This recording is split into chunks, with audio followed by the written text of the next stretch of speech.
አንድ መኪና ያለ ሞተር መንቀሳቀስ እንደማይችል ሁሉ የእርስዎ አካልም ያለ ጉበት ህልውና የለውም። ነገር ግን በየቀኑ እንደማገዶ የምንጠቀማቸው አንዳንድ ምግቦች ይህንን የሰውነታችንን ሞተር ዝገት ውስጥ እየከተቱት ይገኛሉ። ዛሬ ጤነኛ ነኝ ብለው የሚያስቡ ሰዎች ሳይቀሩ የሚሳሳቱባቸውን 5 ዋና ዋና የጉበት ጠላቶች እናያለን። ሰላም ጤና ይስጥልኝ።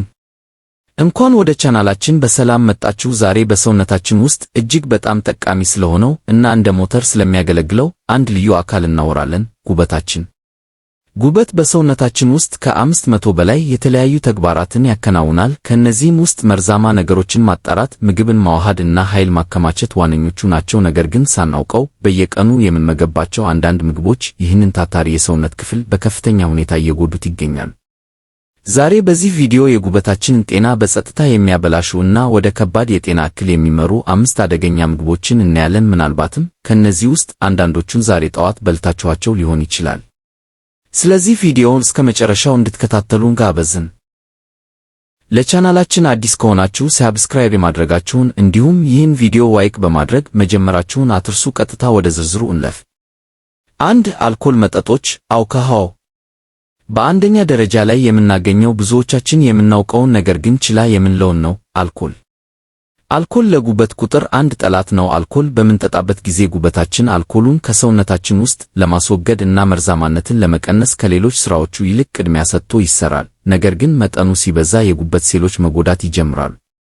ከጊዜ ብዛት ይህ ሁኔታ የጉበት ስብ ፋቲንግ ዋይበር፣ የጉበት መቆጣት ሄፓታይቲስ እና በመጨረሻም የጉበት መድረቅ ኬርሆዘስ ወደሚባለው አደገኛ ደረጃ ያደርሳል። አልፎ አልፎ በትንሹ መጠጣት ጉዳቱ አነስተኛ ሊሆን ቢችልም ቋሚና የረጅም ጊዜ የአልኮል አጠቃቀም ግን ጉበትን በማይቀለበስ ሁኔታ ይጎዳል።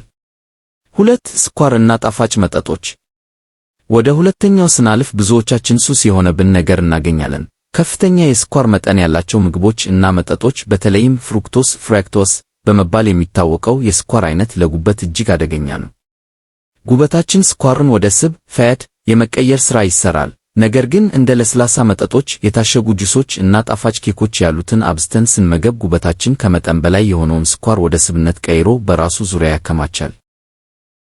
ይህም አልኮል ካለመጠጣት ጋር የተያያዘ የጉበት ስብ በሽታ non-alcoholic fatty liver disease እንዲፈጠር ያደርጋል። ስለዚህ ጉበታችሁን ለመጠበቅ ከፈለጋችሁ በፋብሪካ የተቀነባበሩ ስኳሮችን በከፍተኛ ሁኔታ መቀነስ አለባችሁ። በምትኩ ተፈጥሯዊ የሆኑ ፍራፍሬዎችን በልክ መመገብ ይመረጣል። 3. የተቀነባበሩ ስጋዎች በሶስተኛ ደረጃ ላይ ያስቀመጥነው በፋብሪካ የተቀነባበሩ ስጋዎች ፕሮሰስድ ሚትስ ናቸው።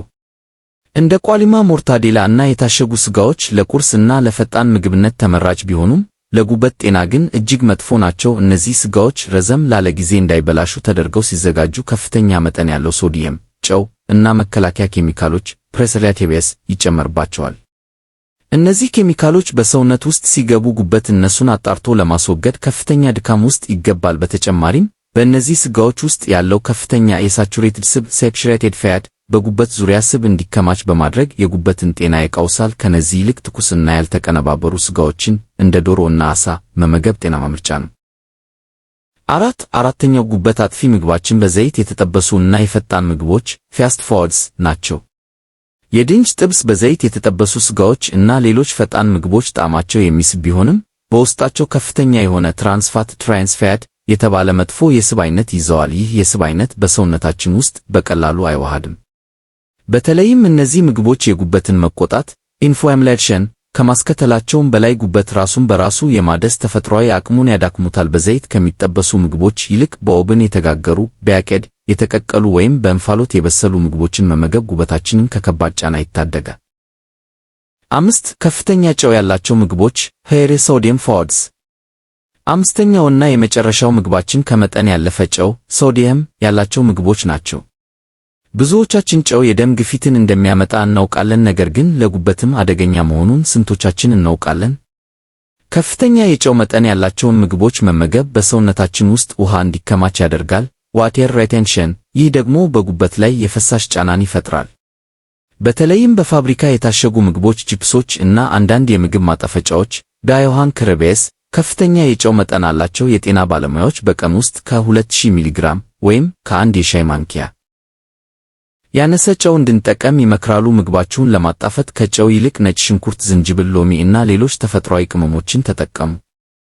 እንግዲህ ተመልካቾቻችን ጉበታችንን ጤናማ ለማድረግ የምንመገበው ምግብ ወሳኝ ነው። አልኮልን፣ ከፍተኛ ስኳርን፣ የተቀነባበሩ ስጋዎችን፣ የዘይት ጥብሶችን እና ከመጠን ያለፈ ጨውን በመቀነስ ጉበታችሁን ከጉዳት መታደግ ትችላላችሁ። በእነዚህ ምትክ እንደ ነጭ ሽንኩርት፣ አረንጓዴ ቅጠላ ቅጠሎች እንደ ቆስጣ እና ጎመን፣ የወይራ ዘይት እና በቂ ውሃ መጠጣት ጉበት ራሱን እንዲያጸዳ ይረዳዋል። የዛሬው ቪዲዮ ጠቃሚ ሆኖ እንዳገኘችሁት ተስፋ አደርጋለሁ። ከነዚህ 5 ምግቦች ውስጥ በብዛት የምትጠቀሙት የትኛውን ነው? እስኪ አስተያየታችሁን ከታች ባለው ኮመንት ላይ ጻፉልኝ፣ አነበዋለሁ። ቪዲዮ ከተመቻችሁ ላይክ